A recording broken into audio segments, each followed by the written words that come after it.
বন্ধুরা সবাই কেমন আছো? বন্ধুরা আজকে তোমাদের আপন মায়ের সাথে রাতে কাজ করার অসাধারণ একটি সত্য ঘটনা বলবো। গল্পটি শেষ পর্যন্ত শুনলে তোমরা বাধ্য হবে হাতের কাজ করতে। না হলে সবাই আমাকে কাজ করে দিয়ে যাবে, আমি বাধা দেব না। আমি হাসান।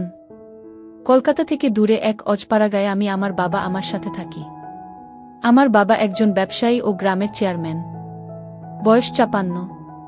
আমার বয়স ৩৩। ১৫ বছর বয়সে আমার বাবার বিয়ে হয়েছিল। আমার এখন বয়স ১৮।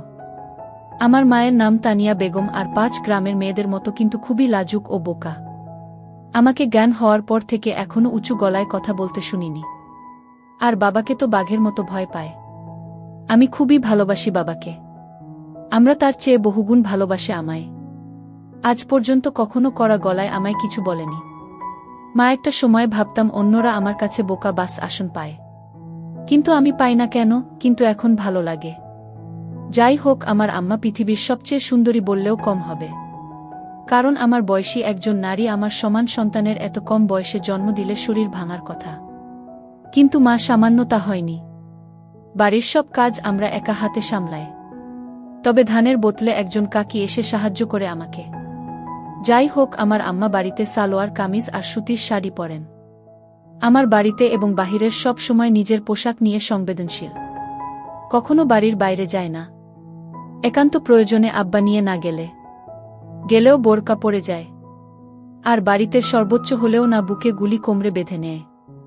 আমার কাছে আমার সৌন্দর্য হঠাৎ করে প্রকাশ পায়। একদিন রাতে প্রস্রাবের চাপে ফেলে উঠে বাইরে যায়। আমাদের টয়লেট ঘর থেকে একটু দূরে। আব্বা আমার ঘরের সামনে দিয়ে যেতে হয়। তো আমি তাদের ঘরের সামনে আসতে একটা শব্দ পেলাম। শব্দটা বুঝতে পারছিলাম না, তবে আমাদের ঘর থেকে আসছে। ভালো মন্দ বিচার না করে কৌতূহলী হয়ে এগিয়ে জানালার কাছে এসে দাঁড়াতেই শব্দ কিসের বুঝতে পারি, কাঠের খাটের খচখচ শব্দ হচ্ছিল। আমার বুঝতে বাকি নেই কিসের কারণে শব্দ। কখনো আব্বা আমাকে খারাপ নজরে দেখে নিন, কিন্তু কেন জানি না সেদিন আমি সব জেন গুলিয়ে ফেলি। জানালায় হাত দিয়ে দেখি বন্ধ ভিতর থেকে। তাই হতাশ হলাম। কিন্তু হঠাৎ নজর পড়ল জানালার পাশ দিয়ে টিনের জোড়ায় কিছুটা ফাঁকা দিয়ে ভিতর থেকে আলো আসছে। আমি তাড়াতাড়ি চোখ রাখি তাতে। এরপর যা দেখলাম তা ছিল আমার রক্ত গরম করা দৃশ্য। আমি ওটা ভুলে প্রচণ্ড প্রস্রাব পাওয়ায় দৌড়ে টয়লেটে যায়। প্রস্রাব করে এসে আর একবার চোখ রাখলাম, কিন্তু এবার মনে একটা বজ্র পড়ল। আমার উপর এখন আবার শুয়ে আছে, কিন্তু আমার চোখ দিয়ে টপটপ করে পানি পড়ছে মাটিতে। এটা দেখে আমার বুকে প্রবল আঘাত পেলাম। আমার কাছে কেন, আমাকে প্রথম কাঁদতে দেখে আমার অস্থির লাগছিল। ইচ্ছে করছিল বুকে জড়িয়ে জিজ্ঞেস করি কেন কাঁদছ, কিন্তু পারলাম না। এদিকে আব্বা উঠে পড়ল আমার উপর থেকে। আমরা তখন এগিয়ে আসছিল দরজার দিকে। আমি তৈরি করে দৌড়ে নিজের ঘরে গিয়ে দরজা হালকা ভিড়ে উকি দিলাম। আমার ঘর থেকে বের হয়ে বাহিরে পুকুরের দিকে যাচ্ছে। আমার খুব ইচ্ছে করছিল আমার গোসল করা দেখা, কিন্তু সাহস করে উঠতে পারিনি। আম্মা ভেজা শরীরে আবার ঘরে ঢুকল। আমি সে রাতে হাত দিয়ে নিজেকে শান্ত রাখলাম। এতদিন মায়া মমতা মোদি আমার প্রতি যে শ্রদ্ধা ভক্তি ছিল তার সব এখন অন্য জোয়ারে ভাসতে লাগল। রাতে আমাকে নিয়ে স্বপ্নদোষ হল। পরদিন সকালে ঘুম থেকে উঠে দেখি আম্মা উঠোনে ধান শুকোচ্ছে। কাজের কাকিও এসেছে। ধর্নার সময় শাড়ি তুলে হাঁটু পর্যন্ত তুলে পা দিয়ে হাঁটাচলা করে ধান শুকান আমার দিকে তাকাতেই বুকে ধুকপুকানি বেড়ে গেল। আমার গায়ে একটা সালোয়ার কামিজ। আমি এগিয়ে গিয়ে আমাকে জড়িয়ে ধরলাম। পিছন থেকেও বললাম, আমার খিদা লাগছে। আমরা ভূত দেখার মতো ছিটকে আমার থেকে দূরে সরে যায় চিৎকার দিয়ে। পরে আমায় দেখে বুকে হাত দিয়ে স্বস্তির নিঃশ্বাস নিল। আমি ধ্বজভঙ্গ হয়ে দাঁড়িয়ে আছি। কি বলব কিছুই বুঝতে পারছি না। আসলে কখনো আমাকে এভাবে জড়িয়ে ধরে নিবর হবার পর তাই ভয় পেয়ে গেছে। ওদিকে কাকে হা করে তাকিয়ে আছে বিষয়টা বোঝার জন্য। আমরা তখন আমার জীবনের অন্যতম অবাক করা কাণ্ড ঘটাল। জোর গলায় রাগের সুরে বলল, এমনই ধরো কিসের জন্য, এত বড় হয়েও তোমার জ্ঞান বুদ্ধি হয় নাই। আমার চোখে মুখে রাগ আর পানির ঝলকানি। আমি ভয় পেয়ে গেলাম আমার এই রূপ দেখে। আমায় তার প্রতি মনোভাব পুরো পাল্টে দিল। আমি প্রচণ্ড কষ্ট নিয়ে মুখ চোখে পানি নিয়ে মাথা নিচু করে ঘরে চলে গেলাম। তখন বাহিরে শুনতে পেলাম কাকি বলছে, কি রে বুঝি তোর কি হয়েছে? জীবনে যে পোলারে একটু গলা উঁচু করা কত কোষ নাই, আইস কি কইরা এমনই বলি? আমার কোনো প্রত্যুত্তর পেলাম না। মন খারাপ করে সে যে ঘরে ঢুকেছি আর বের হইনি। ঘুমিয়ে পড়েছি। দুপুরে হঠাৎই একটা শব্দে ঘুম ভাঙল। ঘুম ভাঙতেই চমকে শোয়া থেকে উঠে বসে পড়ি। আম্মা আমার পাশে বসে অকাতরে কেঁদে চলেছে ফুপিয়ে ফুপিয়ে। আমি, কি হয়েছে আম্মা? কান্দেন কেন? কি হয়েছে কণা মারে? আমায় বুকে জড়িয়ে ধরে কাঁদতে লাগল, বলে উঠল, আমাকে মাফ করে দাও বাবু। আমি আইস আমার বাবুর আরে বোকা দিচ্ছি। তুমি মন খারাপ করো না সোনা, রাগ করো না। আমি সকালে আমার সাথে এই আমাকে মেলাতে পারছি না। আমরা পরনের সকালে পোশাকি, তবে ঘাম ঝরানো শরীরে এখনো ধান লেগে আছে। আমার বুকে আমার মাথা, ঘামের গন্ধ খারাপ হয়, কিন্তু মায়ের গায়ে নাকি এক তৃপ্তি স্নেহের ঘ্রাণ থাকে। আমিও তাই পেলাম। আমার কান্না থামাতে আমি আমার হাত ধরে বললাম, আপনি আমার আম্মা, আপনার উপর আমি রাগ কেন? আপনি বলবেন না তো কে বলব? আমার ভুল করেছি তাই বকছেন? আমরা বলল, আমার মনটা খারাপ ছিল ময়না, তাই মাথায় কাম করতা ছিল না। বেলা তোমায় বলছি, আমারে মাফ কইরা দিয়ে পড়ান। আমি আপনি এসব বইয়ের নাম, আমি আপনাকে ভীষণ ভালোবাসি। আপনি এমন করলে আমি কষ্ট পাই। আপনার উপর আমার কোনো রাগ নেই। কান দেন না দয়া করে। আমার কান্না থামাতে কিছুটা। তখন বললাম, আমার খিদা লাগছে আমার। আম্মা, হতো না? এই তো আসো আমার লাগে। আমার পোলারা সকাল থেকে কিছু খায় না, কি মুখ পুরি আমি। আমি আমার মুখ চেপে থামিয়ে বললাম, এসব করবেন না আম্মা, আমার কষ্ট হয়। বলে আমি কি এক সাহসিকতায় জানি না। আমার ছোট্ট একটা হামি দিয়ে বসলাম। সেকেন্ডের জন্য আমিও স্তব্ধ হয়ে গেলাম, কিন্তু আমার খানিক কোনো বিরূপ প্রতিক্রিয়া ছিল না। উল্টো আমায় অবাক করে আমার গালেও দিয়ে আমার সোনা বলে বুকে জড়িয়ে ধরল। আমি আকাশপাতাল এক হওয়ার মতো অবস্থা হয়ে গেলাম। আসলে কখনো এমন কিছু ঘটেনি এর আগে। সাধারণ তোমার সন্তানের এ ধরনের আচরণ স্বাভাবিক, কিন্তু আমাদের বিষয়টা ভিন্ন। এত বড় হয়েছি, কখনো এমন করিনি কেউ হঠাৎ করা একটু অস্বাভাবিক। কিন্তু আমার কান দিয়েও আমি অবাক। আমার হাত ধরেই বিছানা থেকে নেমে নিয়ে বাইরে উঠোনে এক পাশে গাছের নিচে বসিয়ে দিল। আমি গুলি করে বসলাম। আমরা তখন ভিতরে গিয়ে প্লেটে করে খাবার আনন। আমায় খাইয়ে দিল নিজ হাতে, মাঝে হঠাৎ আবার কে দিল। আমার দিকে চেয়ে আমার গালে হাত রেখে, আমি আবার কাঁদছেন। আপনি সব ভুলে যান। আমি না আপনার পোলা, আমারে ভালোবাসেন বলেই তো বকছেন। না হলে বকতেন না তো। আমি আমার চোখ মুছে দিলাম। তারপরও থামে না। আমি আর খাব না, আপনি কাঁদলে আমি উঠে চলে যাচ্ছি। তখনই আমার হাত ধরে বসিয়ে দিল, বল, আচ্ছা আর কান্না, বসো বসো। আমি মার চোখ ভালো করে মুছে দিয়ে আবার আমি দিলাম। প্রথমবার দিয়ে সাহস বেড়ে গেছে। মা এবারও কিছু বলল না। মুচকি হেসে আমার প্রতি স্নেহ প্রকাশ করল।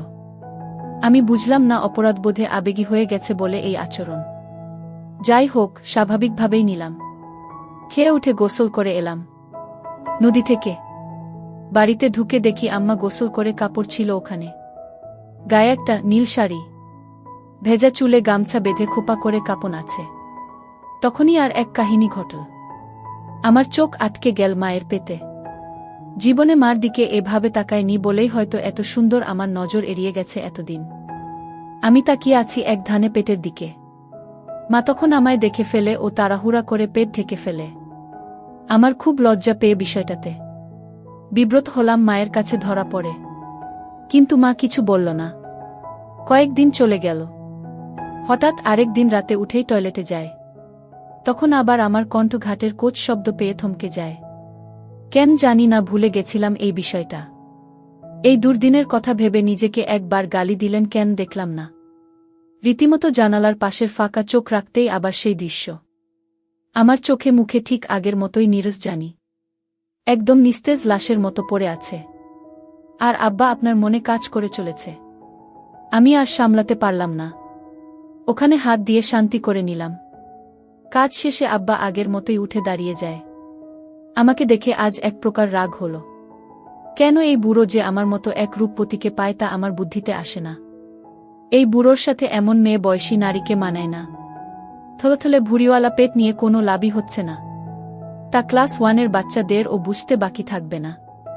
আমার খাট থেকে নেমে আঁচল ঠিক করতে লাগল। আমি বুঝলাম বের হবে, তাই দ্রুত ঘরে গিয়ে দরজায় উকি দিলাম। আমরা দরজা খুলে বের হল।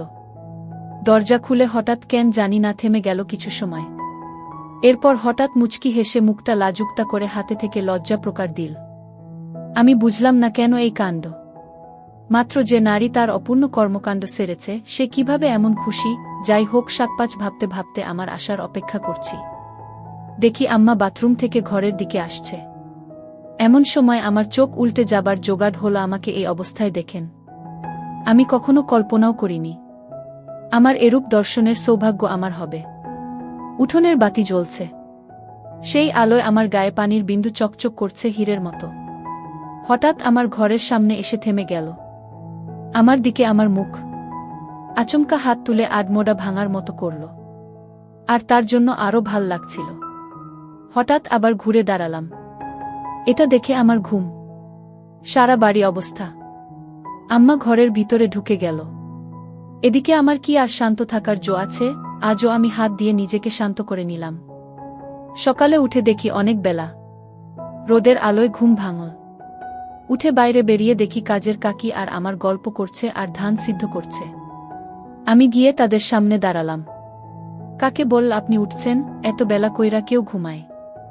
আমি মুচকি হাসলাম।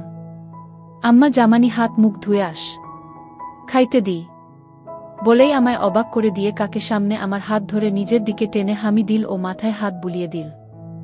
আমি অবাক, ওর সাথে লজ্জাও পেলাম। কাকির সামনে বলে, আমি চলে যাই, হাত মুখ ধুয়ে শেখাই। গ্রামে একটু ঘুরে বাড়ি এসে দেখি কাকি চলে গেছে। আমরা বসে আছে মাদুর পেতে। আমি, আম্মা এমনি কইরা মানুষের সামনে এসব দেন কেন? আমার খিলখিল করে হেসে দিল, বল, স্মরণ পায় আমার মানিক। কেন খারাপ লাগে?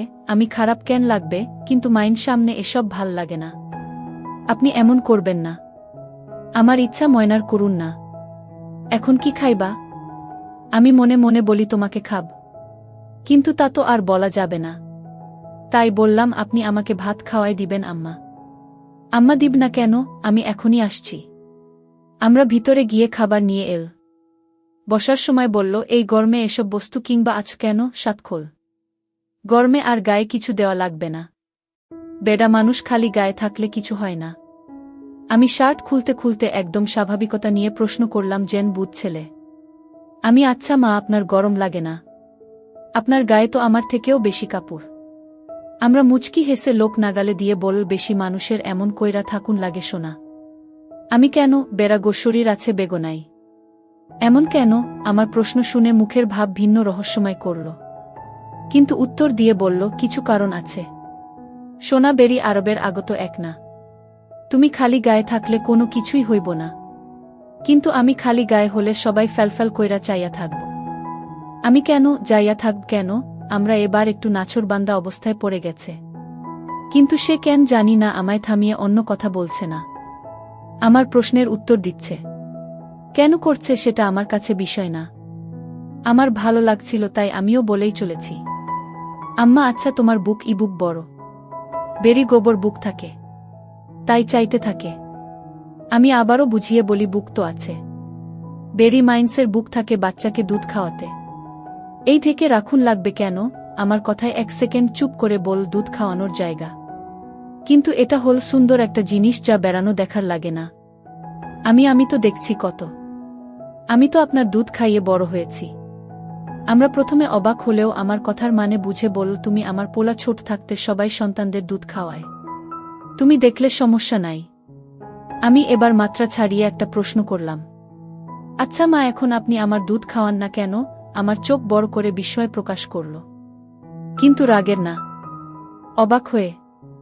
ভেবেছে আমার উত্তর দেবে না, তবে আমার ধারণা ভুল প্রমাণ করে বলল, এখন তো আমার নাই শোনা। আমি আমার বুকের দিকে আঙুল ইশারা করে বলি যে আছে। নাই কোনো কেন? নাকি আমি বড় হয়েছি দেখে আমায় আর ভালোবাসে না? আমার প্রশ্ন শুনে হেসে দিয়ে বল, পাগল পোলা আমার। মায়া ঘোষ মিলে বাচ্চা হওয়ার কয়েক বছর পর দুধ শেষ হয়ে যায়। আমি তো সুযোগ পেয়ে ধরে বসি। আমি দেখছি আপনার আছে, আর আপনি কোনো নাই, ততক্ষণে আমার খাওয়া শেষ। আমার হাত ধুয়ে ফেলেছে। আম্মা আরে পাগল পোলা, এই বুকের ভিতরে রোশনাই, না হলে কি তোমায় না খাওয়া রাখতাম? আমি আমার কথা শুনে আকাশ থেকে পড়লাম। আমরা এত সহজে কথাগুলো বলছি যে আমার সাথে নিত্যদিনের, তাই আমি বুঝলাম মা আমার কথায় রাগ করছে না। আমি এগুলো তাহলে এতবড় কেন?